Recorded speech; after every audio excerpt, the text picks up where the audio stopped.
అధ్యక్ష ధన్యవాదాలు.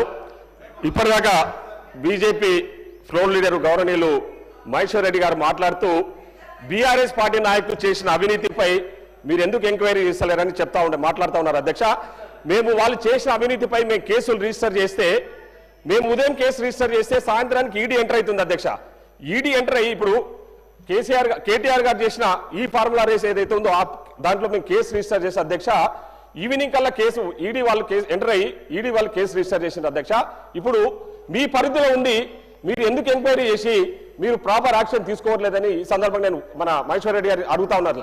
ప్రతి దాంట్లో కూడా అధ్యక్ష, ఇక్కడ అందరికీ కూడా తెలిసిన విషయం ఏంటంటే ఏదైనా అఫెన్స్ 10 లక్షలు దాటితే కంపల్సరీ అది ఈడీ అండర్కి వస్తుంది. అధ్యక్ష, సో ఈడీ వాళ్ళ ఇప్పుడు ఈడీ ఇన్కమ్ ట్యాక్స్ సిబిఐ వాళ్ళ పరిధిలోని అంశాలు ఈరోజు ఈడీ ఎంటర్ అయ్యి ఆ కేసులను నీరుగార్చే ప్రయత్నం ఈరోజు బీఆర్ఎస్ పార్టీ నాయకులను కాపాడే ప్రయత్నం ఈరోజు బీజేపీ వాళ్ళు చేస్తా ఉన్నారు. అధ్యక్ష, అది అందరికి తెలిసిన విషయమే. ఇద్దరు కూడా కొల్లుడయి ఈరోజు బీఆర్ఎస్ చేసిన అవినీతిని అంతా కూడా వాళ్ళు కప్పిపుచ్చే ప్రయత్నం. ఈరోజు మీరు కేంద్రంలో 10 సంవత్సరాల అధికారంలో ఉండి బీఆర్ఎస్ పార్టీ ఈరోజు గత 10 సంవత్సరాలలో చేసిన అవినీతిని మీరు కప్పిపుచ్చే ప్రయత్నం చేశారు, వారిని కాపాడే ప్రయత్నం చేశారు. ఒక్కరోజు కూడా ఎన్నోసార్లు అధ్యక్ష హోమ్ మినిస్టర్ అమిత్ షా గారు అదేవిధంగా మోడీ గారు తెలంగాణ రాష్ట్రానికి వచ్చినప్పుడు బీఆర్ఎస్ పార్టీ అధికారంలో ఉన్నప్పుడు ఎన్నోసార్లు వాళ్ళు మాట్లాడింది. అధ్యక్ష, కాళేశ్వరం వాళ్ళకు ఏటీఎం లాగా టీఆర్ఎస్ వాళ్ళకు కాళేశ్వరం ప్రాజెక్ట్ ఏటీఎం లాగా ఉపయోగపడతా ఉంది.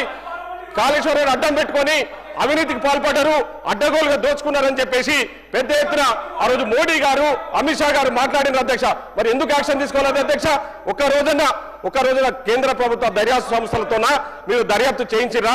ఈ రోజు బీజేపీ వాళ్ళు బీఆర్ఎస్ వాళ్ళని కాపాడుతున్నారు అనేది ఇది వాస్తవ విషయం. అధ్యక్ష, అది అందరికి తెలిసిన విషయం. అధ్యక్ష, కాబట్టి ఈరోజు మళ్ళీ బీఆర్ఎస్ వాళ్ళని కాపాడే ప్రయత్నంలో భాగంగానే ఈరోజు మా మీద ఆరోపణలు చేస్తా ఉన్నారు. అధ్యక్ష, ఈరోజు మా ప్రజాపాలన చాలా ట్రాన్స్పరెంట్ గా ఎక్కడ అవినీతికి ఆస్కారం లేకుండా ఈరోజు మా గౌరవ ముఖ్యమంత్రి రేవంత్ రెడ్డి గారు అందిస్తా ఉన్నారు. అధ్యక్ష, అది అందరికి తెలిసిన విషయం. అది తట్టుకోలేక మా ముఖ్యమంత్రి గారికి మా మంత్రులకు వస్తున్న పేరును తట్టుకోలేక ఈరోజు బీఆర్ఎస్ బీజేపీ ఇద్దరు ఒకటై తప్పుడు ఆరోపణలు చేస్తూ ప్రజలను తప్పుదో పట్టించే ప్రయత్నం చేస్తా ఉన్నారు. అధ్యక్ష, మేము ఎక్కడ కూడా బీఆర్ఎస్ వాళ్ళు చేసిన అవినీతి పట్ల మేము ఎక్కడ కూడా వెనకడుగు వేస్తలేము.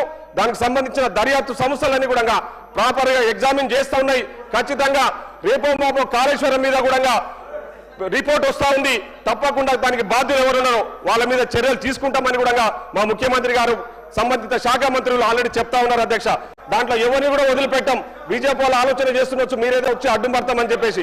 మీరు ఈడీ ఎంటర్ అయిపోయి వాళ్ళని కాపాడే ప్రయత్నం చేస్తున్న విషయం ప్రజలకందరూ కూడా తెలుసు. అధ్యక్ష, కాబట్టి ఇప్పటికైనా మీరు బీఆర్ఎస్ లను కాపాడే ప్రయత్నం మానుకోవాలని చెప్పేసి ఈ సందర్భంగా గుర్తు చేస్తాం. అధ్యక్ష, ధన్యవాదాలు. అధ్యక్ష.